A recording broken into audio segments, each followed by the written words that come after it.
કર્યો હતો દીકરા આપણે આગળના વિડિયો લેક્ચરમાં શેનો અભ્યાસ કર્યો હતો તો કે સર આપણે આગળના વિડિયો લેક્ચરમાં બંધની ધ્રુવીયતા નક્કી કરવા માટે દ્વિધ્રુવીય ચાક માત્રાના કોન્સેપ્ટની વાત કરી હતી દીકરા દ્વિધ્રુવીય ચાક માત્રા કોને કહેવામાં આવે છે તો કે કોઈ પણ બે પરમાણુ વચ્ચે બંધની ધ્રુવીયતા જે છે એ દ્વિધ્રુવીય ચાક માત્રાથી નક્કી કરવામાં આવે જેને મ્યુ સાઇન વડે દર્શાવવામાં આવે છે એકમ એનો થાય છે ડી બાય એકમ થાય છે એસઆઈ એકમ જેનો દર્શાવે તો કુલમ ઇન્ટુ મીટર થાય છે બરાબર છે 1 ડી બાય બરાબર આપણે કાલે વાત કરી છે 3.33 કુલમ ઇન્ટુ મીટર અને એનો નાનો યુનિટ લેવો હોય તો ઇલેક્ટ્રોસ્ટેટિક યુનિટ ESU માં આપણે વાત કરી હતી અને સેન્ટીમીટર તો 1 ડી બાય બરાબર 10⁻18 ESU ઇન્ટુ સેન્ટીમીટર થાય ક્લિયર છે દરેક વિદ્યાર્થીને ચાલો તો એટલે દ્વિધ્રુવીય ચાક માત્રાની ડેફિનેશન જો આપણે આપી હોય તો એવું કીધું હતું કે બે પરમાણુ પરનો વીજભાર અને તેમની વચ્ચેના અંતરનો ગુણાકાર એટલે કહેવામાં આવે છે દ્વિધ્રુવીય ચાક માત્રા અને આ દ્વિધ્રુવીય ચાક માત્રાને લઈને આપણે ઘણા બધા પ્રશ્નોનું સોલ્યુશન કાલે કરેલું હતું કે ભાઈ બંધની દ્વિધ્રુવીય ચાક માત્રા જે છે એક એ દ્વિપરમાણીય અણુ હોય તો અણુની દ્વિધ્રુવીય ચાક માત્રા અને બંધની બંને સમાન પરંતુ જો બહુપરમાણીય અણુ હોય તો દરેક બંધની દ્વિધ્રુવીય ચાક માત્રાનો સદિશ સરવાળો એ ટોટલ અણુની દ્વિધ્રુવીય ચાક માત્રા પ્રાપ્ત થાય છે સદિશ સરવાળો છે એટલે દિશા ઉપર આધાર રાખે છે અને કાલે આપણે એક્ઝામ્પલ જોયું તો યાદ હોય તો તમને BeF2 એટલે કે BeCl2 માં વિદ્યુત ઋણતાનો તફાવત હોવા છતાં અણુ એ તમારો કેવો બને છે અધ્રુવીય બને છે μ = 0 થાય છે કેમ તો કે પરસ્પર વિરુદ્ધ દિશામાં ખેંચે એટલે 0 થાય તેમ વાત કરી હતી આપણે BF3 ના અણુમાં બરોબર પરસ્પર જે છે એ ટોટલ કેવી રીતે 0 થાય છે તમને શીખવાડેલું છે એવી રીતે વાત કરી CH4 CCl4 નું એક્ઝામ્પલ જોયું હતું અને પછી લાસ્ટમાં આપણે દીકરા જોયું હતું one of the most IMP questions that is શા માટે એમોનિયાની દ્વિધ્રુવીય ચાક માત્રા એ NF3 કરતા વધુ જોવા મળે છે આપણે વાત કરી હતી ઓકે છે દરેક વિદ્યાર્થીને અહીંયા સુધી જે આપણે જોયું છે ને બેટા પ્રશ્ન પૂછો તમે પ્રશ્ન નથી પૂછતા તમને જ્યારે તમે જે કોઈ પણ વિડીયો જોવો છો જે કોઈ પણ ટોપિક સમજો છો એ સમયે ન ખબર પડે તો પ્રશ્ન પૂછો દીકરા મેસેજ કરો કોમેન્ટ કરો પણ પ્રશ્ન તમારા આવવા જોઈએ અને એને રિલેટેડ વર્કશીટ તમારી પાસે છે વર્કશીટના MCQ સોલ્વ કરો તો જ તમને આ કોન્સેપ્ટ આવડે બેટા બાકી આ કોન્સેપ્ટ નહીં આવડે અને જો ચેપ્ટરમાં ખબર નહીં પડે તો આગળ જઈને આને રિલેટેડ ઘણી બધી વસ્તુ જોડાયેલી છે નહીં ખબર પડે સો પ્રશ્ન પૂછવાનું રાખો બરોબર છે ચાલો આજે વાત આપણે કરવાની છે બંધની જે ધ્રુવીયતા એટલે કે દ્વિધ્રુવીય ચાક માત્રા છે એને રિલેટેડ ઘણી બધી માહિતીઓ આપણને પ્રાપ્ત થાય છે એ માહિતીઓ જે પ્રાપ્ત થાય છે એને એટલે આપણે આજે વાત કરવાની છે દ્વિધ્રુવીય ચાક માત્રાની એટલે કે દ્વિબંધની ધ્રુવીયતાની ઉપયોગિતા દ્વિધ્રુવીય ચાક માત્રા પરથી કઈ માહિતી આપણને પ્રાપ્ત થાય છે તેની વાત કરીએ તો કાલે બેટા આપણે વાત એવી કરી હતી કે જે સમમિતીય અણુઓ હોય છે સમમિત અણુ હોય that is the one of the most important thing સમમિત અણુ કોને કીધા હતા કે જેની દ્વિધ્રુવીય ચાક માત્રા μ = 0 થાય તે અણુઓને આપણે સમમિત અણુ કીધા હતા અને એની μ = 0 થવા માટેની અમુક કન્ડિશન જોઈ હતી કઈ કન્ડિશન તો કે નિયમિત આકાર એક તો હોવા જોઈએ નિયમિત આકાર કયા કયા આવી શકે તો કે સમચતુષ્ફલકીય અષ્ટફલકીય ત્રિકોણીય દ્વિપિરામિડ રેખીય આકાર હોવા જોઈએ આ પહેલી કન્ડિશન અને બીજી કન્ડિશન શું તો કે મધ્યસ્થ પરમાણુ સાથે જોડાયેલા પરમાણુઓની સંખ્યા એટલે કે પરમાણુ સમાન હોવા જોઈએ મધ્યસ્થ પરમાણુ જે છે સપોઝ કે અહીંયા કાર્બન છે એની સાથે જોડાયેલો ક્લોરીન તો CCl4 આની દ્વિધ્રુવીય ચાક માત્રા 0 કારણ સેન્ટ્રલ એટોમ સમચતુષ્ફલકીય પરમાણુ આકાર ધરાવે કારણ કે sp3 સંકરણ છે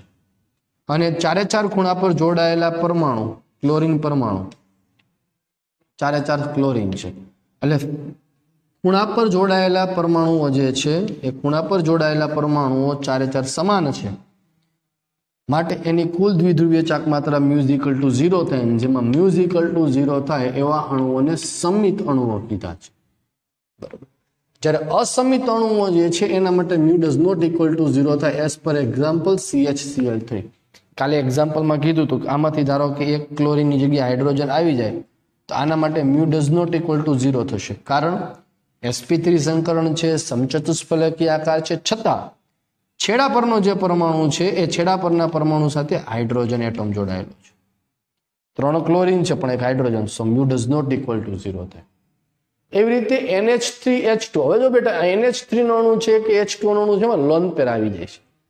આ એક્ઝામ્પલ તમે જ્યારે જોવો છો ત્યારે આ એક્ઝામ્પલ એક કોઈમાં જુઓ લોન પેર નથી, એટલે આ બધા જ જે છે એ મધ્યસ્થ પરમાણુ પાસે લોન પેર ન હોય એવા એક્ઝામ્પલ માટેની જ વાત થઈ. જ્યારે હવે અહીંયા તમે જુઓ કે નાઇટ્રોજનમાં મધ્યસ્થ પરમાણુનું sp3 સંકરણ છે, તમને ખ્યાલ છે બધી વસ્તુની, બરોબર. નાઇટ્રોજન પરમાણુ sp3 સંકરણ ધરાવે છે. હાઇડ્રોજન હાઇડ્રોજન હાઇડ્રોજન 3 પરમાણુ સમાન છે.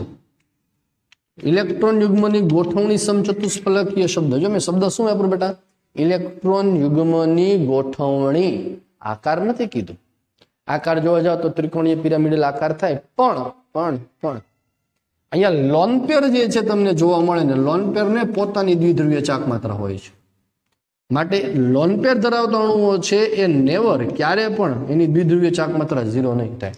જેમાં મધ્યસ્થ પરમાણુ પાસે લોન પેર હશે એની દ્વિધ્રુવીય ચાક માત્રા બહુ હાર્ડલી ઓછા કેસ હશે જેમાં 0 થશે. ક્લિયર છે? અમુક અપવાદ છે અહીંયા PCl3F2 PF3Cl2. તમને આમે ખબર પડે કે મધ્યસ્થ પરમાણુ સાથે જોડાયેલા પરમાણુ જે છે સમાન નથી. અહીંયા PCl5 છે પણ હવે એની જગ્યાએ 2 ફ્લોરિન આવી જાય, અથવા તો PF5 એમાં જગ્યાએ 2 ક્લોરિન આવી જાય તો એની દ્વિધ્રુવીય ચાક માત્રા 0 નહીં થાય. માટે mu does not equal to 0. આપણે એ જ વસ્તુ યાદ રાખવાની, જે કોન્સેપ્ટ છે એ શું, તો કે સેન્ટ્રલ એટોમ સાથે જોડાયેલા પરમાણુ જો સમાન ન હોય તો mu does not equal to 0. અહીંયા જે છે હવે ખાસ જોવાનું છે કે અહીંયા જુઓ, એ વસ્તુ તો ખબર છે કે બધાની કે આમાં mu does not equal to 0 બધા માટે થવાનું, કારણ કે પરમાણુ જુદા જુદા, ક્લોરીન, ફ્લોરિન, બ્રોમિન, આયોડિન. પણ વધુ દ્વિધ્રુવીય ચાક માત્રા કોની થાય? તો જનરલી એવું હોય કે જ્યારે દ્વિધ્રુવતાનો તફાવત વધુ એની દ્વિધ્રુવીય ચાક માત્રા વધુ. Carbon fluorine, carbon chlorine, carbon bromine અને કાર્બન આયોડિન, આમાં વિદ્યુત ઋણતાનો તફાવત સૌથી વધુ carbon fluorine, carbon chlorine, carbon bromine અને કાર્બન આયોડિન થાય. તો એ હિસાબે CH3F ની દ્વિધ્રુવીય ચાક માત્રા વધુ હોવી જોઈએ. પણ એવું નથી, અહીંયા અપવાદ જોવા મળે છે, એક્સેપ્શન જોવા મળે છે. એટલે યાદ રાખવાનું આપણે કે CH3Cl ની દ્વિધ્રુવીય ચાક માત્રા CH3F કરતા કેવી જોવા મળે છે? તમને વધુ જોવાની મળે છે. એક આ મુદ્દો અને એક આ મુદ્દો, આ બંને મુદ્દા વિશે આપણે ડિસ્કશન એ ધોરણ 12માં આનું એક આખું ઓર્ગેનિક કેમિસ્ટ્રીનું ચેપ્ટર છે, એમાં હું કરીશ. અત્યારે મારે એ મુદ્દા ઉપર જવાની જરૂર નથી લાગતી અને એ મુદ્દા ઉપર વધારે જઈને તમને કન્ફ્યુઝન કરવા નથી માંગતો. માટે હું અહીંયા તમને રીઝન નથી સમજાવતો કે શા માટે આમાં આવું જોવા મળે છે ને શા માટે આમાં આવું જોવા. You have to just accept this thing. અત્યારે તમારે આ વાત માત્ર એક્સેપ્ટ કરી લેવાની છે કે શા આ ક્રમ જે છે સર, આ ક્રમ છે આ પ્રમાણેનો જોવા મળે. CH3Cl એટલે ક્લોરોમિથેન, CH2Cl2 ડાયક્લોરોમિથેન, CHCl3 ટ્રાયક્લોરોમિથેન, CCl4 ટેટ્રાક્લોરોમિથેન. આ ક્રમ જે છે તમારે તે યાદ રાખવાનો રહેશે. ઓકે છે બાળક બધાને? આ ક્રમ અત્યારે એક્સેપ્ટ કરવાનો છે. રીઝન શું કરવા આવું થાય છે સર, અહીંયા આમ કેમ થાય છે મને તો કંઈ ખબર નથી પડતી, ફલાણું છે ઢીકણું છે, એના પર નથી જવાનું. માત્ર ને માત્ર તમે અહીંયા જસ્ટ એક્સેપ્ટ કરો કે આ ક્રમ છે. રીઝન આપણે 12th માં સમજીશું. અત્યારે મારે તમને સમજાવીને કન્ફ્યુઝન ક્રિએટ નથી કરવું. ક્લિયર છે? ચાલો ફટાફટ સ્ક્રીન પર જે દેખાય છે એનો સ્ક્રીનશોટ લ્યો, એટલે આપણે નેક્સ્ટ આગળ વાત કરીએ બીજા મુદ્દા ઉપર. ચાલો બરોબર, ઓકે. હવે વાત કરવાની છે બીજી ઉપયોગિતા ઉપર, એટલે કે નેક્સ્ટ એના એક્ઝામ્પલમાં આપણે વાત કરવાની છે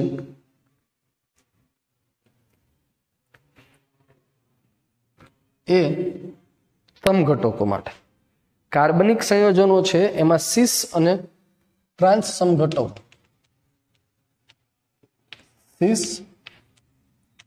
અને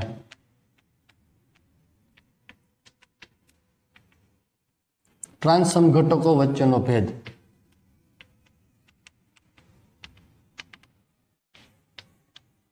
આ તમને નવું લાગે છે. બસ સિસ અને ટ્રાન્સ શું છે, સિસ અને ટ્રાન્સ સમઘટકો શું છે એનો પહેલા આપણે કોન્સેપ્ટ લઈ લઈએ.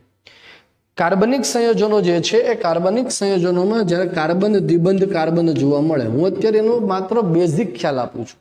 બાકી જ્યારે આપણે જીઓસી એટલે કે જનરલ ઓર્ગેનિક કેમિસ્ટ્રીની જ્યારે વાત આવશે, ઓર્ગેનિક કેમિસ્ટ્રી વિશે જ્યારે આપણે ફર્ધર ડિસ્કશન કરવાનું આવશે દીકરા, ત્યારે આના વિશે એમાં ડિટેલમાં ભણવાનું છે. What is seas and what is trans.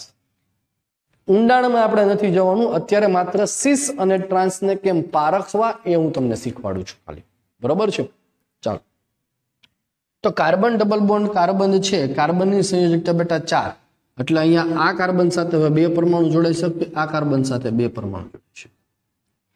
જ્યારે કાર્બન સાથે જોડાયેલા પરમાણુ આ બંને પરમાણુ માંથી કોઈ પણ 2 પરમાણુ, સપોઝ કે અહીંયા A B છે, અહીંયા A અને C છે, દ્વિબંધ ધરાવતા કાર્બન પરમાણુ સાથે જોડાયેલા બંને પરમાણુ સમાન પરમાણુ હોવા જ કન્ડિશન જરૂરી છે. ઓછામાં ઓછો એક પરમાણુ, આ A B હોય તો પણ ચાલે, તમે ના ન પાડી શકો એમાં, પણ મિનિમમ બંને સાથે જોડાયેલા પરમાણુ જે છે એ સમાન હોવા જોઈએ. જો દ્વિબંધ સાથે જોડાયેલા પરમાણુઓ બંને સમાન એક ડાયરેક્શનમાં હોય તો બેટા આને સીસ સમઘટક કહેવાય. કેવો સમઘટક કહેશું આપણે? સીસ સમઘટક. અને દ્વિબંધ ધરાવતા કાર્બન સાથે જોડાયેલા પરમાણુઓ એ સમાન પરમાણુ એકબીજાની ઓપોઝિટ ડાયરેક્શનમાં છે. દ્વિબંધની એક તરફ બંને સમાન છે, અહીંયા દ્વિબંધની સામે વિકર્ણ પર કહી શકાય આમ પર છે, તો આને ટ્રાન્સ સમઘટક કહેવાય. કેવો સમઘટક કહેવાય? ટ્રાન્સ સમઘટક કહેવાય. સીસ સમઘટક કોને કહીશું બેટા? દ્વિબંધ ધરાવતા કાર્બન સાથે જોડાયેલા બંને સમાન પરમાણુઓ એક તરફ, ધેટ ઇઝ સીસ. દ્વિબંધ ધરાવતા કાર્બન સાથે જોડાયેલા બંને પરમાણુ વિકર્ણ પર, તો ટ્રાન્સ સમઘટક કહેવાય. તો આવા સીસ અને ટ્રાન્સ સમઘટકો માટે દ્વિધ્રુવીય ચાક માત્રાનો આપણે ખ્યાલ મેળવવાનો છે કે ક્યારે કોની દ્વિધ્રુવીય ચાક માત્રા 0 થાય એ આપણે સમજીએ. ચાલો, કે ધારો કે આપણને એક એક્ઝામ્પલ આપેલું છે કે કાર્બન ડબલ બોન્ડ કાર્બન સાથે અહીંયા જોડેલું છે હાઇડ્રોજન Cl, આ Cl H, carbon double bond carbon H Cl Cl H. ચાલો બેટા, પહેલા ડિસ્ટિંગ્વિશ કરો. પહેલા તમે જુઓ કે કોણ સીસ છે ને કોણ ટ્રાન્સ છે, અને તમારી નોટમાં નોંધો. જુઓ છે, દ્વિબંધ ધરાવતા કાર્બન સાથે જોડાયેલા પરમાણુઓ H લ્યો, Cl લ્યો, આ સમાન પરમાણુ એક ડાયરેક્શનમાં છે, તો આ કયો સમઘટક બને બેટા? સીસ સમઘટક. જ્યારે અહીંયા જુઓ, દ્વિબંધ સાથે જોડાયેલા સમાન પરમાણુ Cl H બંને ઓપોઝિટ ડાયરેક્શનમાં છે, તો કયો સમઘટક બનશે? ટ્રાન્સ સમઘટક. સીસ અને ટ્રાન્સ. હવે વિચાર કરીએ આપણે આની દ્વિધ્રુવીય ચાક માત્રામાં. ચાલો, કાર્બન અને ક્લોરીનમાં, ક્લોરીનની વિદ્યુત ઋણતા વધુ, minus delta plus delta, minus delta plus delta. આમાં કાર્બન અને ક્લોરીનની દ્વિધ્રુવીય ચાક માત્રાનો વિચાર કરી દીકરા, minus delta plus delta, minus delta plus delta. આખા ગામમાં ખબર છે આપણને કે દ્વિધ્રુવીય ચાક માત્રાની દિશા હંમેશા કઈ તરફ હોય દીકરા? સાહેબ, તો કે ધનથી ઋણ તરફ હોય. આવો જ ધનથી ઋણ તરફ, ધનથી ઋણ, ધનથી આ બાજુ જુઓ, ધનથી ઋણ, ધનથી. તો આમાં જુઓ કે બંનેની દ્વિધ્રુવીય ચાક માત્રા સેમ ડાયરેક્શનમાં છે. જ્યારે અહીંયા જુઓ કે બંનેની દ્વિધ્રુવીય ચાક માત્રા ઓપોઝિટ ડાયરેક્શનમાં છે. કેવી છે? ઓપોઝિટ ડાયરેક્શનમાં. ઓપોઝિટ ડાયરેક્શનમાં હોય, એક આ બાજુ ખેંચતો હોય ને એક આ બાજુ ખેંચતો હોય, તો નેટ ચાક માત્રા કેવી થવાની છે? આની તો કે μ = 0. જ્યારે અહીંયા લખી શકીએ μ does not equal to 0. μ = 0, μ does not equal to 0. એટલે એવું ન કહી શકાય દીકરા કે દરેક કેસમાં સર ટ્રાન્સ સમઘટક જે હોય એની દ્વિધ્રુવીય ચાક માત્રા 0 જ થાય. આ કેસમાં અહીંયા દ્વિધ્રુવીય ચાક માત્રા 0 થઈ હતી. શા માટે? કેમ? તો કે અહીંયા તમે જોઈ શકો છો કે પરમાણુ સમાન છે, Cl H.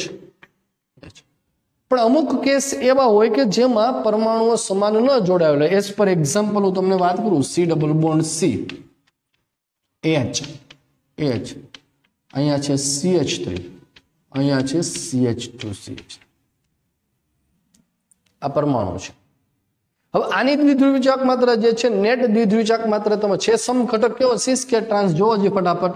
તો કે જોવો જોડાયેલા સમાન સમૂહ કયા છે, તો કે એચ એચ, એકબીજાની ઓપોઝિટ ડાયરેક્શનમાં છે ટ્રાન્સ. હવે આ બંને વચ્ચે તો વિદ્યુત ઋણતાનો તફાવત એટલો બધો નથી થવાનો, એટલે આ બંધમાં ધ્રુવીયતા ઉત્પન્ન નથી થવાની. હવે જે ધ્રુવીયતા ઉત્પન્ન થવાની છે એ આ કાર્બન કાર્બન વચ્ચે થવાની, આ કાર્બન. તો તમને તેમ થશે કાર્બન કાર્બન વચ્ચે થોડી વિદ્યુત ઋણતાનો તફાવત હોય, અહીંયા પણ કાર્બન છે ને આ પણ કાર્બન છે, આ પણ કાર્બન છે ને આ પણ કાર્બન. તો તમને એવો પ્રશ્ન થાય કે સાહેબ કાર્બન કાર્બન વચ્ચે વિદ્યુત ઋણતાનો તફાવત તો ના હોય તો બંધ કેવી રીતે ધ્રુવીય બને? આ બંધ ધ્રુવીય બને તો જ દ્વિધ્રુવી ચાક માત્રા ઉત્પન્ન થાય ને. તમારી વાત સાચી છે, તમે જે વિચારો છો સાચું છે દીકરા, કે કાર્બન કાર્બન છે એમની વિદ્યુત ઋણતાનો તફાવત ના હોય તો પછી એમાં ધ્રુવીયતા ઉત્પન્ન ન થાય. પણ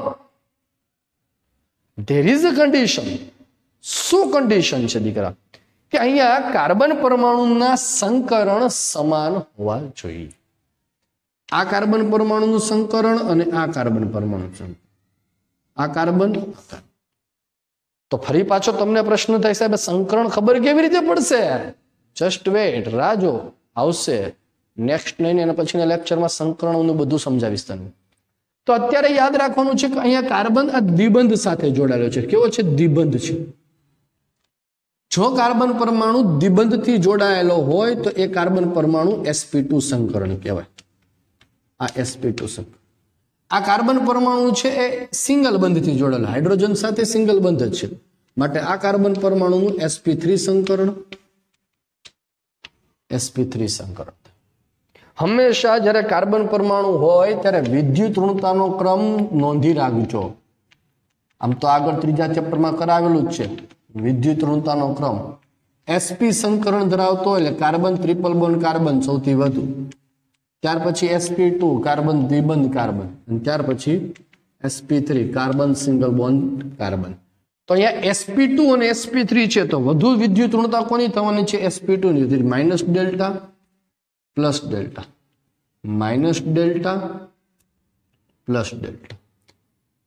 તો દ્વિધ્રુવીય ચાક માત્રાની દિશા કઈ તરફ થવાની? ધનથી ઋણ તરફ, ધનથી ઋણ તરફ. બંને પરસ્પર સામસામી આવે છે. બીજું, બંનેની માત્રા જુદી જુદી હશે દીકરા. કેમ? તો કે સર આ sp3 સંકરણ ધરાવે છે, આ sp3 સંકરણ ધરાવે છે, છતાં પણ અહીંયા માત્રા કેમ જુદી જુદી છે? હું ધારો કે આને μ1 આપું છું અને μ2 આપું છું, અહીંયા μ1 ડઝ નોટ ઇક્વલ ટુ μ2 છે બેટા. બંનેની ચાક માત્રા સમાન નથી. કેમ? તો કે આ કાર્બન સાથે માત્ર હાઇડ્રોજન જ છે, જ્યારે આ કાર્બન સાથે હાઇડ્રોજન ઉપરાંત બીજા કાર્બને જોડાયેલા છે. એટલે બંને કાર્બન પરમાણુની આસપાસનું વાતાવરણ જુદું જુદું છે. હવે તમને હું વાત કરું કે તમને આ બાજુથી ખેંચે ને આ બાજુથી ખેંચે. હવે બે બાજુ પેલા એક એક વ્યક્તિ છે, પણ આ બાજુ છે બીજો જોડાયેલો છે, ને પેલી બંને બાજુ બબ્બે માણસ જોડાયેલા છે. તમે અહીંયા વચ્ચે ઉભા છો. આ હાથ છે. હવે અહીંથી તમને એક માણસ ખેંચે છે, એ જ માણસ ખેંચાણ અહીંયા લાગે છે, એટલે તમારું અહીંયા μ = 0 છે. પણ હવે ધારો કે આની સાથે જોડાયેલો માણસ છે એ કોક આ છે, અને આની સાથે માણસ જોડાયેલો છે આ છે. બંને બાજુ બે માણસ ખેંચે છે, પણ એ માણસોના બળ કેવા લાગે? જો આ બાજુ નાનો તો ટીચુકડો છે ને આ બાજુ તમે ઉભા સમજી લો, આ બાજુ હું ઉભો છું. ફરક પડે કે ન પડે? ફરક પડે. તો આ કેસમાં અહીંયા μ ડઝ નોટ ઇક્વલ ટુ 0 થશે. કેમ? તો કે કાર્બન કાર્બન સમાન વાત સાચી, પણ આ કાર્બન સાથે ફરી પાછો હું ઉભો છું, આ કાર્બન સાથે હાઇડ્રોજન તમે ઉભા છો, માટે μ ડઝ નોટ ઇક્વલ ટુ આમાં 0 થશે ટોટલ, કારણ કે બંનેની દ્વિધ્રુવીય ચાક માત્રા સમાન નથી એટલા માટે. બરોબર? એટલે આપણે જે છે આ વસ્તુ એક ખાસ યાદ રાખવાની છે જ્યારે કાર્બનિક સંયોજનોની દ્વિધ્રુવીય ચાક માત્રા નક્કી કરવાની વાત આવે ત્યારે. જનરલ કેસમાં છે તમારે એ પ્રકારનો આવશે નહીં કોઈ દી કે આ પ્રકારના એક્ઝામ્પલ. એ નેક્સ્ટ જ્યારે તમે GOC ઓર્ગેનિક કેમેસ્ટ્રી ભણશો ત્યારે એમાં વધારે ડિટેલમાં આ જ વસ્તુની દ્વિધ્રુવીય ચાક માત્રાની સિસ અને ટ્રાન્સમાં શીખવાની છે. ત્યારે આપણે વધારે વેરિયસ ટાઈપ ઓફ એક્ઝામ્પલ સાથે હું તમને સમજાવીશ. અત્યાર પૂરતું જે છે આ સિસ અને ટ્રાન્સમાં આ ઇનફ છે તમારા સમજવા માટે. બરોબર? તો મેં જેટલા શબ્દો બેટા જેટલો બોલ્યો છું, જેટલી વસ્તુ મેં બોર્ડ પર લખી છે, જેટલી બોર્ડ પર નથી લખી એ બધી જ શોર્ટ એન્ડ સ્વીટ તમારી નોટબુકમાં ઉતારી લેજો. કારણ રીડિંગ કરતી વખતે જે આ બધી જ વસ્તુઓ તમને ખબર પડવી જોઈએ. એટલે હું જે બોલતો જાઉં છું, સમજાવતો જાઉં છું, એને પોતાની નોટબુકમાં નોંધતા જાઓ ને મહેરબાની કરીને કહું છું, ન ખબર પડે ત્યાં પૂછતા જાઓ. ઓકે, ચાલો ફટાફટ નેક્સ્ટ આગળ વાત કરીએ આપણે. ત્યાર પછી હવે વાત કરવાની છે બીજા એક્ઝામ્પલની, કે જે કાર્બનિક પદાર્થોના જ એક્ઝામ્પલ છે અને પરીક્ષામાં પૂછાતા આવે છે કે સમતલીય સંયોજનોમાં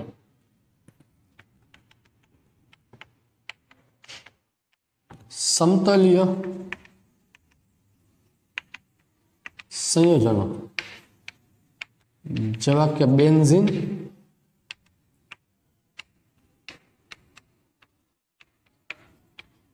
અને નેપ્થેલિન.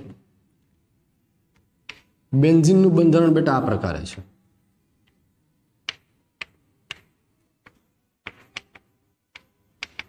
સમતલીય છે કારણ કે દરેક કાર્બન પરમાણુ છે અહીંયા sp2 સંકરણ ધરાવે છે. sp2 સંકરણ છે એટલે એનો આકાર સમતલીય ત્રિકોણ થાય અમે આપણને ખબર છે, એટલે સમતલીય અણુ છે. આવી રીતે નેપ્થેલિન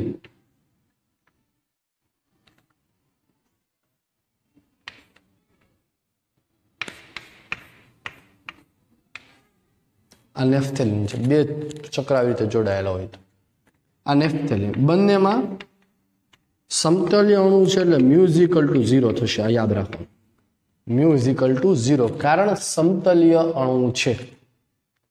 હવે જો આમાં બેન્ઝીન પર જે આની સાથે હાઇડ્રોજન પણ જોડાયેલા છે,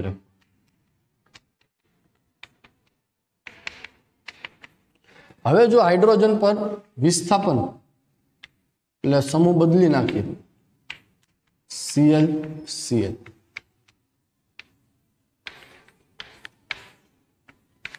Cl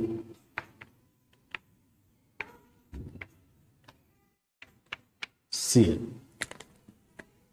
આ બેન્ઝીન છે. બે હાઇડ્રોજનનું વિસ્થાપન એની જગ્યાએ બીજા પરમાણુ જોડીએ એટલે આ બની ગયા કહેવાય ડાયક્લોરોબેન્ઝીન. આને કહેવાય ડાયક્લોરોબેન્ઝીન. તો આમાં પણ છે તો આને પણ કહેવાય ડાયક્લોરોબેન્ઝીન. આમાં પણ છે તો આને પણ કહેવાય ડાયક્લોરોબેન્ઝીન.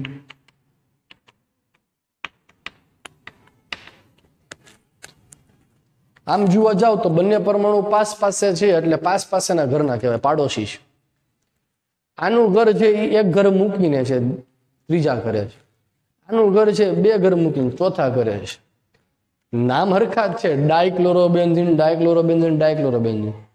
ખબર કેમ પડે કે સાહેબ કયો ડાયક્લોરોબેન્ઝીન? તમને એમ પૂછ્યું ડાયક્લોરોબેન્ઝીનનું બંધારણ દોરો, તો બાજુ મૂકવા, એક ઘર મૂકીને મૂકવા, બે ઘર મૂકીને મૂકવા, ખબર કેમ પડે?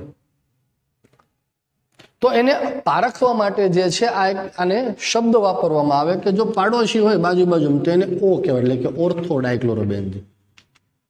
આ બધું ઓર્ગેનિકમાં તમારે ડિટેલમાં હું ભણાવીશ. અત્યારે ખાલી આના દ્વિધ્રુવીય ચાક માત્ર સમજાવી છે મારી, એટલા માટે હું આ શબ્દનો ઉપયોગ કરું. આ કહેવાય ઓર્થો ડાયક્લોરોબેન્ઝીન બેટા. એક ઘર મૂકીને રહેતા હોય તો એને કહેવાય મેટા ડાયક્લોરોબેન્ઝીન. શું કહેવાય? Meta dichloro. બરોબર બે ઘર મૂકીને હોય તો એને કહેવાય para dichlorobenzene. Ortho dichloro, meta dichloro અને પેરા ડાયક્લોરો. આવા પ્રકારના કાર્બનિક સંયોજનોમાં જેમ બંધકોણ વધે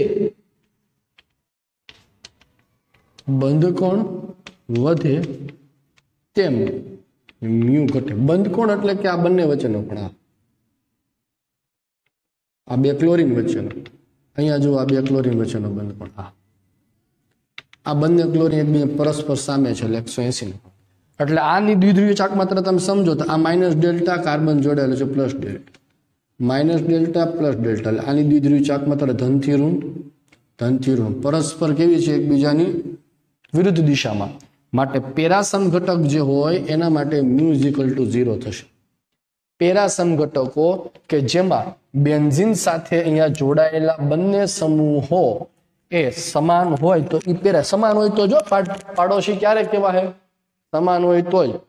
અહીંયા પાછું એક Cl મૂકું, હું તમને એમ કહું સાહેબ એક આપણે એક મૂકી દો ને મજા આવે CH3 મૂકી દો, તો નહીં કહેવાય બેટા. સમાન સમૂહો પાસે હોય તો ઓર્થો, સમાન સમૂહો એક મૂકી પર હોય તો મેટા, અને સામે હોય ને એક્ઝેક્ટલી સામે તો પેરા. અને આવા સમાન સમૂહોમાં જો સામેની પોઝિશન પર હોય તો પેરા ડાયક્લોરોબેન્ઝીન બને ને એની દ્વિધ્રુવીય ચાક માત્રા 0 થાય.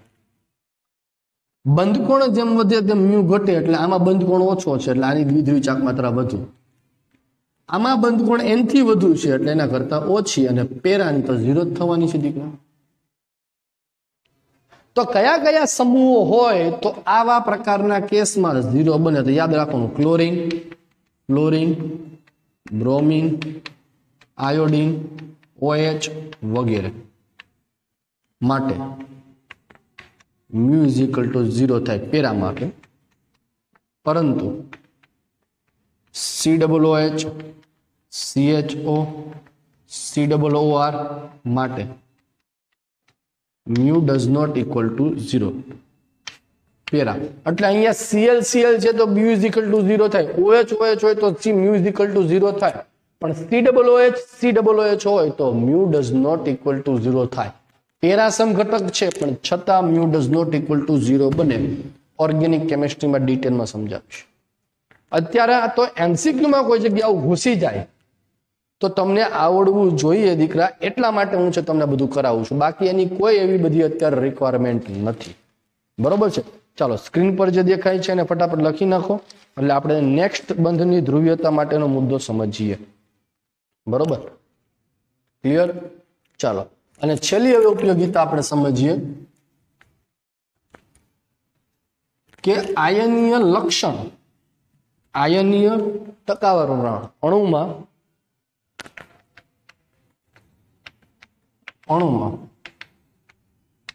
આયનીય બંધનું ટકાવાર પ્રમાણ નક્કી કરવા માટે એનો ઉપયોગ થાય. મ્યુ પ્રાયોગિકના છેદમાં મ્યુ સૈદ્ધાંતિક ગુણ્યા 100. તમારા અણુમાં આયનીય બંધની કેટલા ટકા લાક્ષણિકતા છે, તમારા અણુમાં આયનીય બંધની કેટલા ટકા લાક્ષણિકતા છે એ નક્કી કરવા માટે મ્યુ પ્રાયોગિક, એટલે તમને રકમમાં એક દ્વિધ્રુવીય ચાક માત્રા આપેલી હશે અને બીજી દ્વિધ્રુવીય ચાક માત્રા સૈદ્ધાંતિક એ તમારે શોધવાની હોય, તો એને તેની પ્રાયોગિક અને સૈદ્ધાંતિક, જો તમને આપેલી કિંમતો હોય એ મૂકીને તમે જે ગોતો એ સૈદ્ધાંતિક સૂત્રમાં, અને જે રકમમાં આપી દીધી હોય એની પ્રાયોગિક કહેવાય. દાખલા તરીકે આપણે એક્ઝામ્પલ સમજીએ કે દાખલા તરીકે તમને એક એક્ઝામ્પલ આપેલું છે કે ભાઈ HCl ના અણુમાં, HCl ના એક અણુમાં હાઇડ્રોજન તથા ક્લોરીન વચ્ચેની બંધ લંબાઈ, ક્લોરીન વચ્ચેની બંધ લંબાઈ 2.29 ગુણ્યા 10⁻10 મીટર છે. 2.29 ગુણ્યા 10⁻10 મીટર છે. જો HCl ની પ્રાયોગિક દ્વિધ્રુવીય ચાક માત્રા, પ્રાયોગિક દ્વિધ્રુવીય ચાક માત્રા 6.626 ગુણ્યા 6.626 ગુણ્યા 10⁻30 કુલમ ઇન્ટુ મીટર હોય તો HCl ના અણુમાં આયનીય ટકાવાર પ્રમાણ, આયનીય ટકાવાર પ્રમાણ શોધો. ચાલો, આયનીય લક્ષણ જે છે કેટલા ટકા છે નક્કી કરવા માટે પ્રાયોગિકના છેદમાં સૈદ્ધાંતિક ગુણ્યા 100 થાય. રકમમાં જે આપી દીધી હોય એને કહેવાય પ્રાયોગિક. તો મ્યુ પ્રાયોગિક બરાબર 6.626 ગુણ્યા 10⁻30 કુલમ ઇન્ટુ મીટર.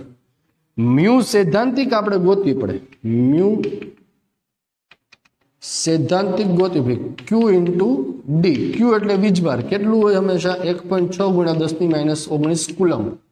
વીજભાર હંમેશા કેટલું હોય, એક HCl નો અણુ છે બરાબર, આ HCl કેટલો કેટલો વીજભાર ઉત્પન્ન થાય છે આના પર માઇનસ ડેલ્ટા પ્લસ ડેલ્ટા અને ધારો કે અહીંયા 2 ડેલ્ટા હોત હવે H2 નો અણુ છે તો આના પર માઇનસ 2 ડેલ્ટા થાય plus H delta plus delta તો અહીંયા 2 વીજભાર છે એટલે 2 વડે ગુણવું પડે પણ અહીંયા એવું કરવાની જરૂર નથી ને હવે એક્ઝામ્પલ આમાં આવશે નહીં Q બરાબર કેટલો થશે તો કે એક ઇલેક્ટ્રોન પરનો વીજભાર કેટલો થાય 1.6 × 10⁻19 કુલમ અંતર D જે છે તમને આપેલું છે કેટલો આપ્યું છે 2.29 × 10⁻10 2.29 × 10⁻10 મીટર આ આવશે કુલમમાં તો મ્યુ સૈદ્ધાંતિક બરાબર ચાલો 1.6 × 2.29 કરો છે તો તમારો જવાબ આવશે 3.66 × 10⁻29 3.66 × 10⁻29 કુલમ ઇન્ટુ મીટર ગુણાકાર કરીને ચેક કરી લઈએ આપણે એકવાર હો ને ભાઈ કેલ્ક્યુલેટર બે પાસે છે 1.6 × 2.29 3.66 × 10⁻29 ચાલો સૈદ્ધાંતિક મળી ગઈ પ્રાયોગિક આપી છે તો ટકાવાર પ્રમાણ આયનીય પ્રમાણ બરાબર મ્યુ પ્રાયોગિક છેદમાં મ્યુ સૈદ્ધાંતિક ગુણ્યા 100 ચાલો પ્રાયોગિક કેટલી છે બેટા 6.626 × 10⁻30 સૈદ્ધાંતિક કેટલી છે 3.66 × 10⁻29 બેનો ગુણોત્તર કરો એટલે જવાબ આવે છે તમારો 17% ની આસપાસ ગુણ્યા 100 નહીં ભૂલતા ઉપર નથી કેટલા આવે છે 17% આવે છે તો આવી રીતે બીજું કોઈ પણ એક્ઝામ્પલ તમને આપેલું હોય યાદ શું રાખવાનું પ્રાયોગિકના છેદમાં સૈદ્ધાંતિકમાં પ્રાયોગિક એટલે કયું કે જે રકમમાં આપી દીધું એ પ્રાયોગિક સૈદ્ધાંતિક એટલે કયું બેટા તો કે સૂત્રમાં જે આપેલી કિંમતો છે Q × D Q વીજભાર ખબર છે D તમને અહીંયા આપ્યો તો બેનો ગુણાકાર કરીને જે મેળવો સૂત્રની મદદથી એને સૈદ્ધાંતિક કહેવાય અને એનો ગુણોત્તર બંનેનો લ્યો એટલે જે મળે એ આયનની ટકાવાર પ્રમાણ છે ઓકે ચાલો તો આ વાત કરી આપણે દ્વિધ્રુવીય ચાક માત્રાની વાત હવે જે છે આપણે નેક્સ્ટ બીજા મુદ્દા ઉપર આગળ વાત કરવાની છે એની વાત કરીએ એની પહેલા ફટાફટ સ્ક્રીન પર જે દેખાય છે એનો સ્ક્રીનશોટ લ્યો અને નોટબુકમાં નોંધી લ્યો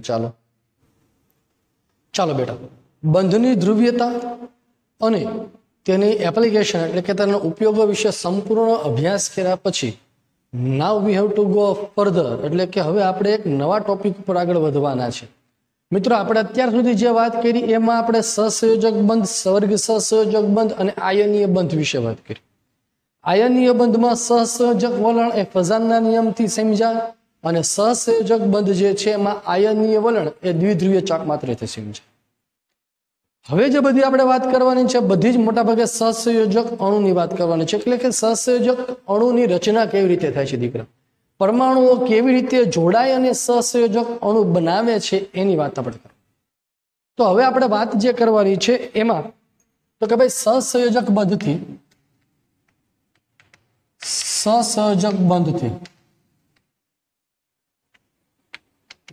જોડાતા પરમાણુઓની સહસંયોજક બંધથી જોડાતા પરમાણુઓની ક્રિયાવિધિ એટલે કે સહસંયોજક અણુની રચના સહસંયોજક અણુની રચના સમજવા માટે બે સિદ્ધાંતો સમજવા જરૂરી છે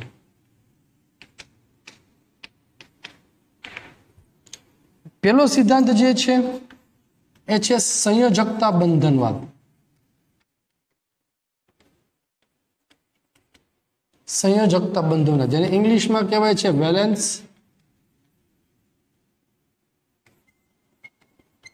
બોન્ડ થિયરી સંયોજકતા બંધનવાદ વેલેન્સ બોન્ડ થિયરી એને કહેવાય છે VBT શોર્ટમાં અને બીજી જે થિયરી ભણવાની છે આપણે આણ્વીય કક્ષકવાદ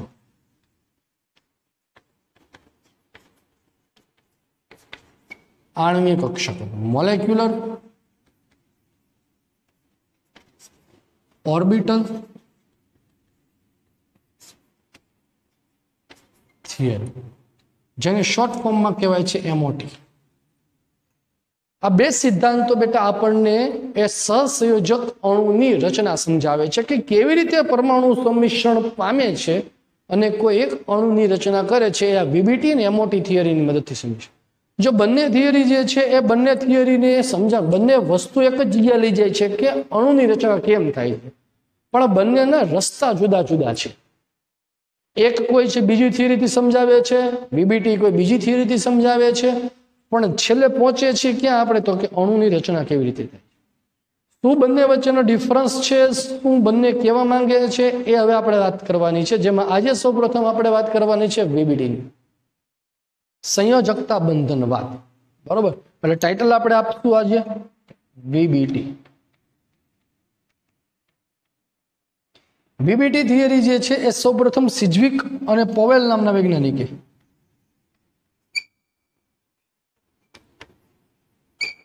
સિજ્વિક અને પોવેલ નામના વૈજ્ઞાનિકો જે છે એ લંડન અને હિટલર, કટ કરવાનું છે. વીબીટી જે છે એ વીબીટી લંડન અને હિટલર નામના વૈજ્ઞાનિકે સૌપ્રથમ રજૂ કર્યું હતું. ત્યારબાદ એમાં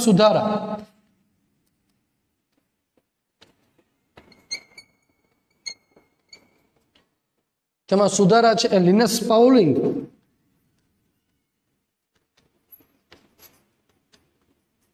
અને સ્લેટર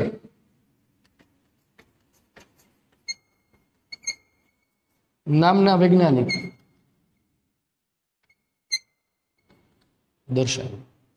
વૈજ્ઞાનિકોના નામ જે છે બેટા, વૈજ્ઞાનિકોના નામ તમારે અગત્યના છે. એ વૈજ્ઞાનિકોના નામ તમારે યાદ રાખવાના છે. બરોબર છે.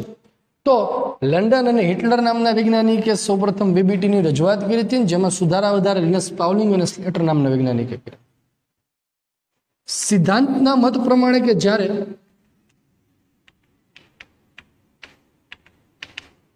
પરમાણુની અર્ધપૂર્ણ ભરાયેલી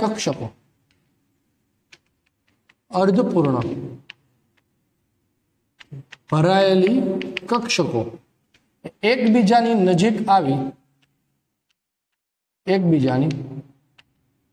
નજીક આવી અણુની રચના કરે છે,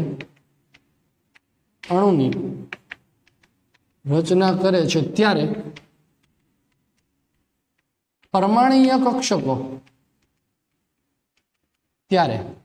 પરમાણુય કક્ષકો સંમિશ્રિત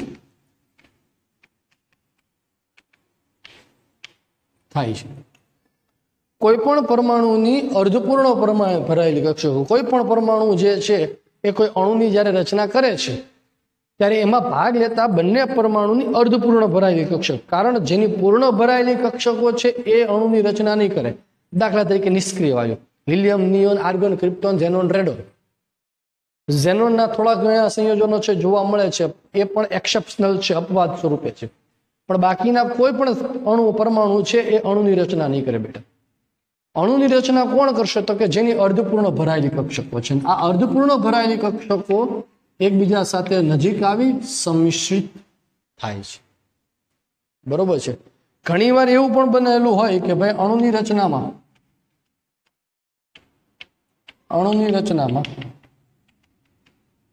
ભાગ લેતા બંને પરમાણુ પૈકી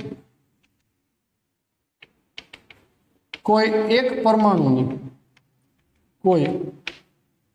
પરમાણુની પરમાણુય કક્ષક ભરાયેલી હોય અને બીજા પરમાણુની પરમાણુય કક્ષક ખાલી હોય, ત્યારે સવર્ગ સહસંયોજક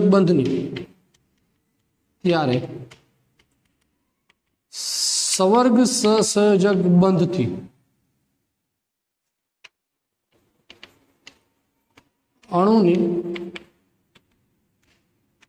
રચના થાય છે. ઘણીવાર પાર્ટનરશિપ કરે છે, બંને પરમાણુ કક્ષકો અર્ધપૂર્ણ ભરાયેલી હોય છે, એકબીજા સાથે જોડાઈ ભાગીદારી કરી સહસંયોજક બંધ બનાવે. પણ એક બીજા પ્રકારનો પણ સહસંયોજક બંધ છે જેની આપણને ખ્યાલ છે કે જેમાં ભાગ લેતા બંને પરમાણુમાંથી એક પરમાણુની પૂર્ણ ભરાયેલી કક્ષક હોય છે, એટલે કે એની પાસે લોન પેર હોય છે બેટા, અને બીજા પરમાણુ પાસે કાંઈ જ નથી હોતું, ખાલી હોય છે.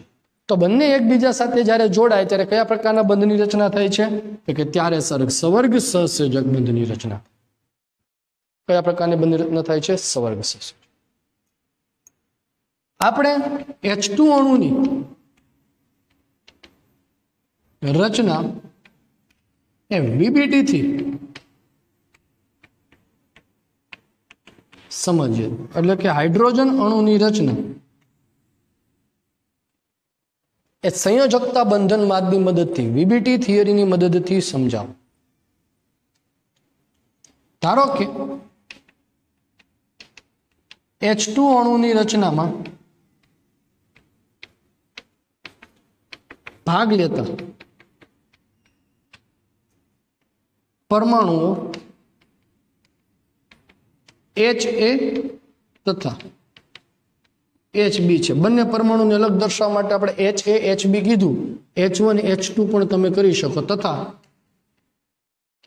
NA અને EA એક કેન્દ્ર તથા ઇલેક્ટ્રોન છે. કોના? તો કે HA અણુનો. હાઇડ્રોજન પરમાણુ ક્રમાંક 1 એટલે એના કેન્દ્રમાં એક ઇલેક્ટ્રોન એક પ્રોટોન છે.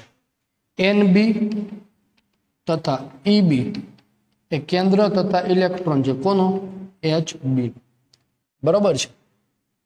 સ્ક્રીન ઉપર જે દેખાય છે ફટાફટ સ્ક્રીનશોટ લઈ પોતાની નોટબુકમાં નોંધી લો, એટલે આપણે હું આગળ જે છે બીજી વાત કરું છું. બરોબર? ચાલો,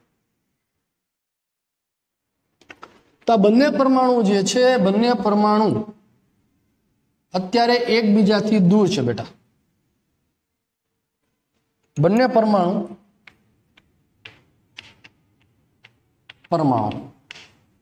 જ્યારે અણુની રચના કરવા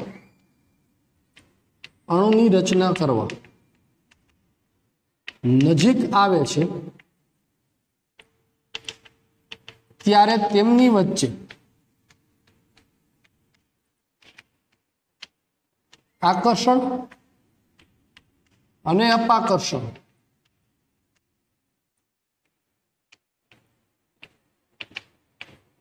ઉત્પન્ન થાય છે. સપોઝ કે આ પરમાણુ HA છે, આ પરમાણુ HB છે, અત્યારે બંને એકબીજાથી દૂર છે. હવે જેવા બંને પરમાણુ એકબીજાની નજીક આવે છે એટલે એમની વચ્ચે નવા પ્રકારના કોઈ આકર્ષણ અને અપાકર્ષણ ઉત્પન્ન થાય છે. એ કયા આકર્ષણ ને અપાકર્ષણ છે એની આપણે વાત કરવાની છે. હવે ધારો કે આ છે Na એ પરમાણુ એનો કેન્દ્ર અને આ એનો ઇલેક્ટ્રોન. યલો કલરની લાઈન જે તમને દેખાય છે એ યલો કલરની લાઈન Na અને E વચ્ચેનું આકર્ષણ બળ છે. જેવો બીજો પરમાણુની નજીક આવે છે એનું કેન્દ્ર છે Nb અને એનો ઇલેક્ટ્રોન છે Eb. આ જે તમને દેખાય છે એ બીજા પરમાણુનું કેન્દ્ર અને બીજા પરમાણુનું ઇલેક્ટ્રોન વચ્ચેનું આકર્ષણ. એટલે હું અહીંયા લખી શકું કે યલો કલરની જે લાઈન છે એને હું કહી શકું જૂનું આકર્ષણ બળ.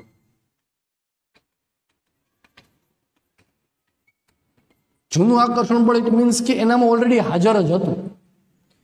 હવે જેવા બેટા એકબીજાની નજીક આવે છે ત્યારે તેમની વચ્ચે એક નવું આકર્ષણ બળ ઉત્પન્ન થાય છે. એ કયું નવું આકર્ષણ બળ? તો કે એક પરમાણુનું કેન્દ્ર એ બીજા પરમાણુના ઇલેક્ટ્રોનને આકર્ષે છે. એક પરમાણુનું કેન્દ્ર એ બીજા પરમાણુના ઇલેક્ટ્રોનને આકર્ષે. આ જે એક પરમાણુનું કેન્દ્ર એ બીજા પરમાણુના ઇલેક્ટ્રોનને આકર્ષે. એટલે ડોટેડ લાઈન વડે આ જે દર્શાવ્યું એ નવું આકર્ષણ. તો બેટા આકર્ષણ બળ એમાં કયા કયા જોવા મળે છે તમને? આકર્ષણ બળ છે બે જોવા મળે છે. કયું? એક Na E વચ્ચે, Nb Eb વચ્ચે. અને બીજું આકર્ષણ બળ કયું જોવા મળે છે? Na Eb તથા Nb E વચ્ચે. આ જે હતું એ કયું હતું? જૂનું આકર્ષણ બળ. આ જે છે કયું છે નવું આકર્ષણ બંને પરમાણુ જ્યારે એકબીજાની નજીક આવે છે ત્યારે આકર્ષણ અને અપાકર્ષણ બળ ઉત્પન્ન થાય છે ઓલરેડી આકર્ષણ બળ એ પોતાના કેન્દ્રનું પોતાના ઇલેક્ટ્રોન સાથે હતું નવું આકર્ષણ બળ કયું ઉત્પન્ન થાય છે તો કે પોતાનું કેન્દ્ર બીજાનો ઇલેક્ટ્રોન પોતાનું કેન્દ્ર બીજાનો ઇલેક્ટ્રોન ક્લિયર છે તો અપાકર્ષણ પણ અહીંયા બેટા ઉત્પન્ન થાય છે તો અપાકર્ષણ કયું ઉત્પન્ન થાય છે અપાકર્ષણ ઉત્પન્ન થાય છે કયું અપાકર્ષણ ઉત્પન્ન થાય છે બેટા તો કે અહીંયા કેન્દ્ર કેન્દ્ર વચ્ચે અપાકર્ષણ ઉત્પન્ન થાય છે ઇલેક્ટ્રોન ઇલેક્ટ્રોન વચ્ચે અપાકર્ષણ ઉત્પન્ન થાય છે અપાકર્ષણ કોની કોની વચ્ચે ઉત્પન્ન થાય છે તો કે Na Nb વચ્ચે Ea Eb વચ્ચે આકર્ષણ બળનું કામ શું હોય છે આકર્ષણ બળનું કામ એ બંને પરમાણુને નજીક લાવવાનું હોય છે જ્યારે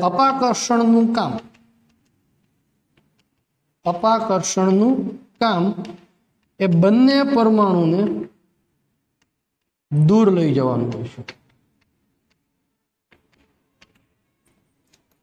આકર્ષણ છે આ બે પરમાણુ એકબીજાથી દૂર છે હવે એકબીજા નજીક આવે આકર્ષણ શું કરશે બંનેને નજીક લાવશે જ્યારે અપાકર્ષણ શું કરશે બંને દૂર લઈ જશે એટલે નજીક આવવાનું અને દૂર લઈ જવાનું બંનેનું અહીંયા કામ ચાલુ હશે જેની માત્રા વધુ એ સંભવિત થાય જો આકર્ષણ બળની માત્રા વધુ હશે તો બંને નજીક આવીને અણુની રચના કરશે બેટા પણ જો આકર્ષણ બળની જગ્યાએ અપાકર્ષણની માત્રા વધુ હશે તો નજીક આવવાની બદલે શું થવાનું છે દૂર થાય તો અણુની રચના સંભવિત નથી હાઇડ્રોજનના કેસમાં H2 અણુના સંદર્ભમાં H2 અણુની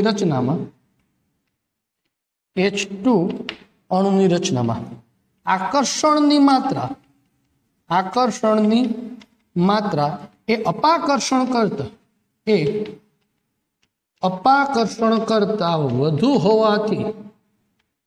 વધુ હોવાથી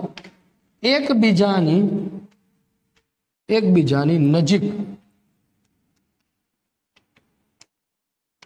આવે છે આકર્ષણ બળની માત્રા નજીક હશે એટલે વધુ હશે એટલે શું આવશે નજીક અપાકર્ષણની વધુ હોત તો શું થાત બેટા એકબીજાથી દૂર જવાના છે બરોબર H2 અણુના સંદર્ભમાં અહીંયા આકર્ષણની માત્રા નજીક છે એટલે તમે એ નજીક વધુ છે નજીક જ્યારે હિલિયમની વાત કરીએ He2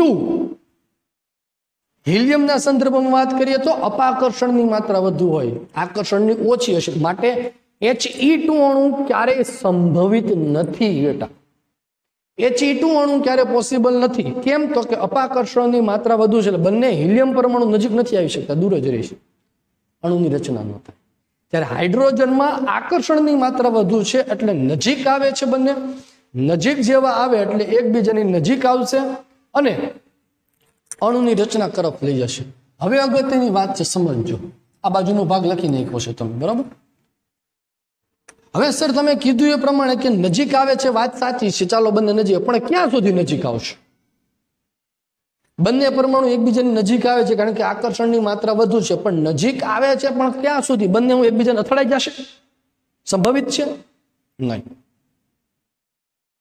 તો એ અંતર કે જ્યાં આકર્ષણ અને અપાકર્ષણની માત્રા બેલેન્સ થાય બંને પરમાણુ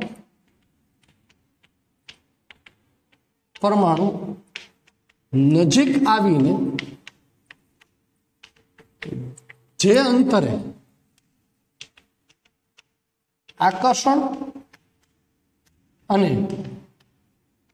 અપાકર્ષણની માત્રા સંતુલિત કરે છે થાય છે તે અંતરને બંધ લંબાઈ કહેવાય છે સાહેબ તમારી વાત સાચી છે કે આકર્ષણ બળની માત્રા વધારે છે એટલે બંને નજીક આવે છે નજીક આપણે ક્યાં સુધી કોઈ એક ચોક્કસ અંતર હશે કે જ્યાં પછી એને વધુ નજીક આવે તો આકર્ષણ થાય એટલે અહીંયા બેલેન્સ થઈ જાય હવે નથી આમ આવતા નથી આમ જતા તો તો આ અંતર કે જ્યાં આકર્ષણ અપાકર્ષણની માત્રા સરખી થાય છે એ અંતરને બોન્ડ લેન્થ, બંધ લંબાઈ કહેવામાં આવે છે. આ અંતરે બંને પરમાણુની પરમાણુય કક્ષકો સંમિશ્રિત થઈ ઉર્જા મુક્ત કરે છે, જેને બંધ એન્થાલ્પી કહે છે. દાખલા તરીકે હાઇડ્રોજન પરમાણુ એ 74 પાઇકોમીટર જેટલા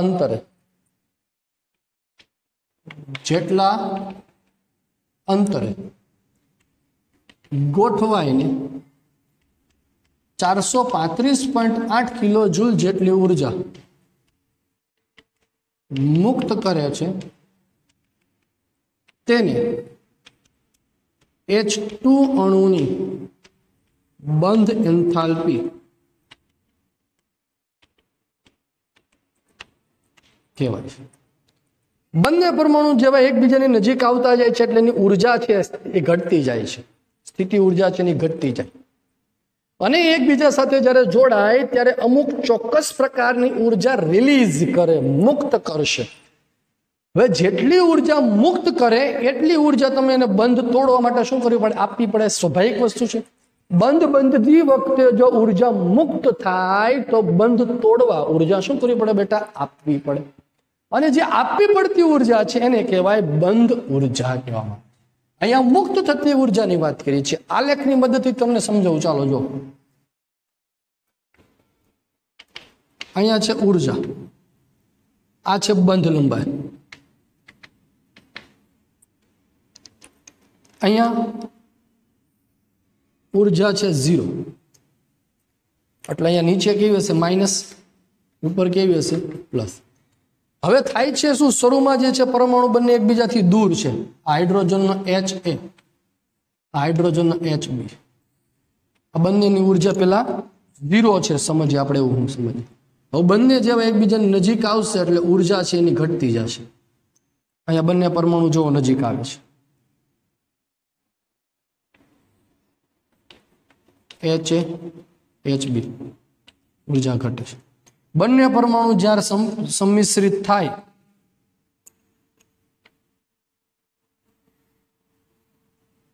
આ અંતર કે જ્યાં બંને પરમાણુ વચ્ચેનું આકર્ષણ અપાકર્ષણ છે એ બેલેન્સ થાય છે, એટલે અહીંયા અણુની રચના કરી નાખશે. HA HB, H2 અણુ અહીંયા બની ગયો. આ અંતર કે જ્યાં આકર્ષણ અપાકર્ષણની ઉર્જા સરખી થાય છે ને અહીંયા મુક્ત થતી ઉર્જા એની 435.8 છે. આ અંતર 74 પાઇકોમીટર છે એટલે એની બંધ લંબાઈ કહેવાય. આટલી ઉર્જા મુક્ત થાય છે, માઇનસ વેલ્યુ છે 0 થી નીચે, એટલે આ માઇનસ ઉર્જા છે મુક્ત થાય છે. હવે અણુ જે છે અહીંયા આપણો બની જાય છે એટલે એની ઉર્જા પછી વધી જાય. તો H2 અણુની જ્યારે રચના થાય બેટા, સ્ક્રીનશોટ આ બાજુ લઈ લેજો એટલે પછી આગળ નેક્સ્ટ વસ્તુ લખું છું. બરોબર, ચાલો. તો H2 અણુની જ્યારે રચના થાય છે ત્યારે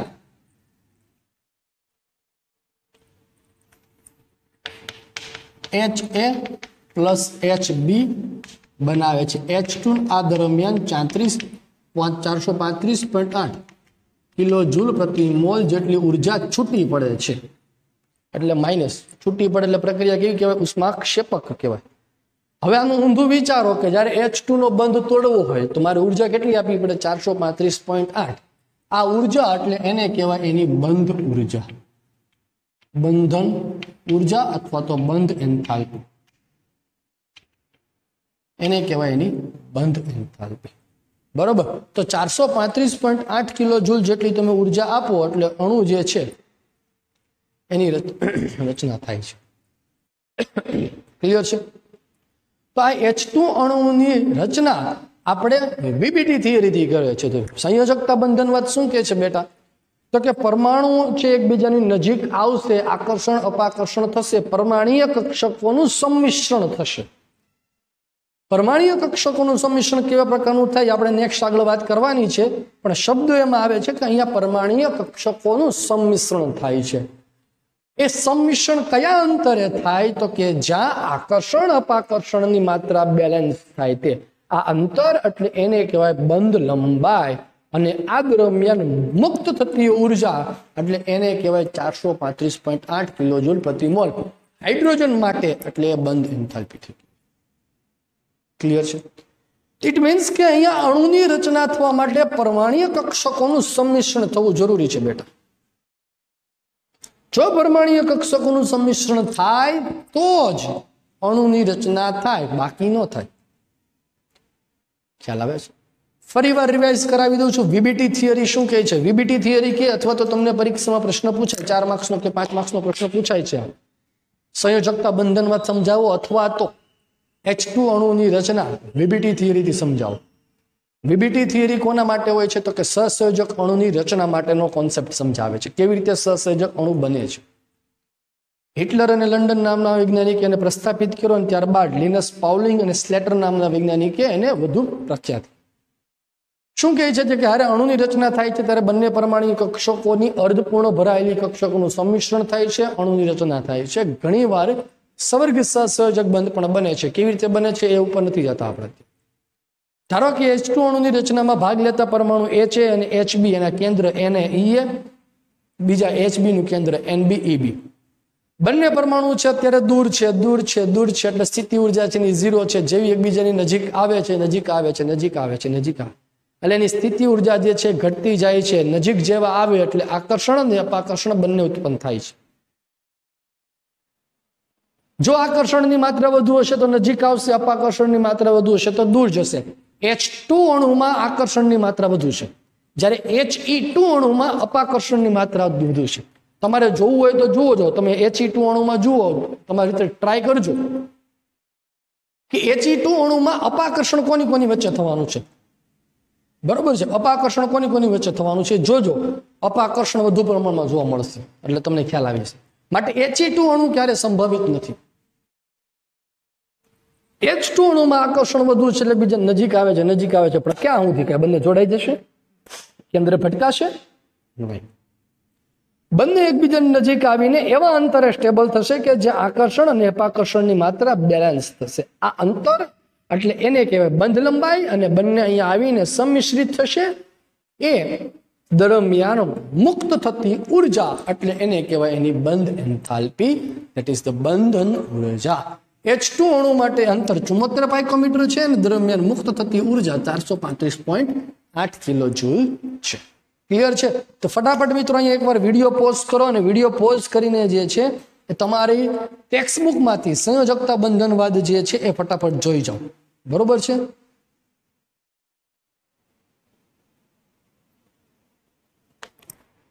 ચાલો, હવે સંયોજકતા બંધનવાદની કેટલીક અભિધારણાઓ છે, એ અભિધારણાઓની આપણે વાત કરી.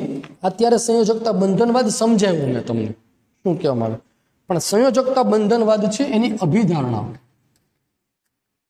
2 માર્ક્સમાં શોર્ટ ક્વેશ્ચન પૂછાય.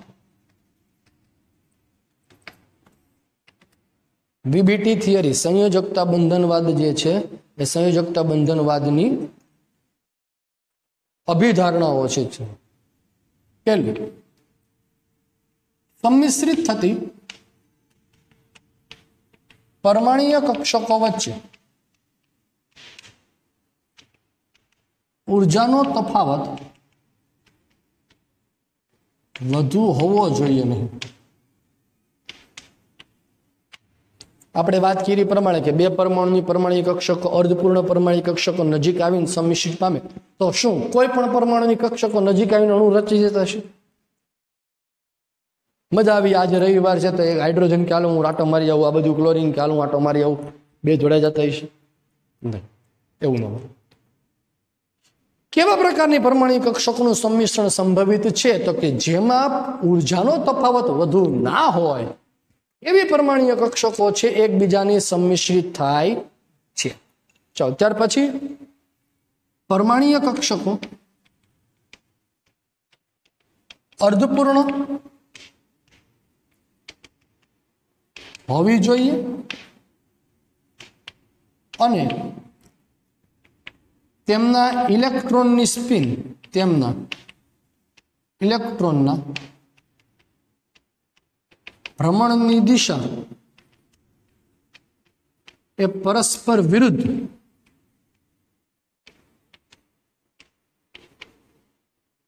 હોવી જોઈએ. ઇલેક્ટ્રોનના ભ્રમણની દિશા છે પરસ્પર વિરુદ્ધ હોવી જોઈએ. હાઇડ્રોજનનો HA અને HB નજીક આવે છે, પણ બંનેનો ઇલેક્ટ્રોન એક સમઘડી દિશામાં હોય તો એક વિષમઘડી દિશામાં હોવો જોઈએ, તો જ સંમિશ્રિત થાય. બંને સમઘડી દિશા તો મિશ્રિત નહીં થાય, બંને વિષમઘડી દિશા તો સંમિશ્રિત નહીં થાય. સંમિશ્રણ પામતી બંને પરમાણ્વીય કક્ષકોમાં ઇલેક્ટ્રોનની સ્પિન એ એકબીજાથી વિરુદ્ધ હોવી જોઈએ.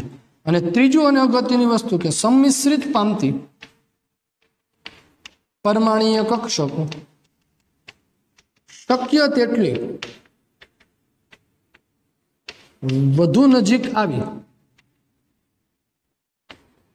સંમિશ્રણ થવું જોઈએ,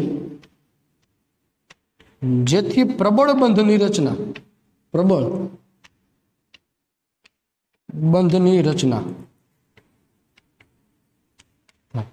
સંમિશ્રણ પામતી પરમાણ્વીય કક્ષકો શક્ય એટલી એકબીજા નજીક આવી જોઈએ, જેથી જેટલી નજીક આવશે એટલો બંધ પ્રબળ બનશે. આમ જે છે જેટલી નજીક આવશે એટલી ઉર્જા વધુ રિલીઝ થશે બેટા, અને જેટલી વધુ ઉર્જા રિલીઝ થાય ઇટ મીન્સ કે એને તોડવા વધુ ઉર્જા જોઈએ, એટલે કે બંધ તમારો પ્રબળ બનશે. ખ્યાલ આવ્યો? એ વધુ નજીક એટલે કયું અંતર? તો કે આ જ અંતર, આંતર કેન્દ્રીય અંતર. કેટલું અંતર હોવું જોઈએ? કે જ્યાં આકર્ષણ અપાકર્ષણની માત્રા વધુ હોય. પણ એવું ન થવું જોઈએ કે અપાકર્ષણ વધુ છે ને આકર્ષણ ઓછું છે ત્યાં સંમિશ્રણ થઈ જાય. નહીં, આ યોગ્ય અંતર નથી. યોગ્ય અંતર કયું છે? તો કે જ્યાં એકબીજાની મહત્તમ નજીક આવશે, એટલે કે બંધ લંબાઈ ટૂંકી હશે એમ ઉર્જા વધુ મુક્ત થશે. એટલે આપણે જો બંધ એન્થાલ્પી અને બંધ લંબાઈ એકબીજાના વ્યસ્ત લખાવેલા છે, એનું કારણ અહીંયા છે. બરાબર છે? તો આ કેટલીક અભિધારણાઓ છે એની આપણે વાત કરી. મિત્રો, સંયોજકતા બંધનવાદ છે એ થિયોરિટિકલ પ્રશ્ન સમજવા માટે અગત્યનો છે અણુની રચના માટે. હવે પછીની જેટલી વાતો થાય છે બધી થિયોરિટિકલ છે, તમારી એનસીઆરટીમાં એક્ઝામમાં પૂછાવા લાયક પરીક્ષા ક્વેશ્ચન્સ છે. ZEE દ્રષ્ટિએ આમાંથી કોઈ પ્રશ્ન છે એવા ખાસ પૂછાતા નથી. બરાબર છે? આજનો વિડીયો લેક્ચર છે અને અહીંયા સુધી રાખું છું. કાલના વિડીયો લેક્ચરમાં આપણે સરસ મજાની નવી વાતો છે. VBT થી જવાનું છે, આપણે MOT તરફ જવાનું છે. બરાબર? તો VBT થી MOT જવા માટે તમારે એક દિવસ રાહ જોઈ જશે. બરાબર? ચાલો, બાય.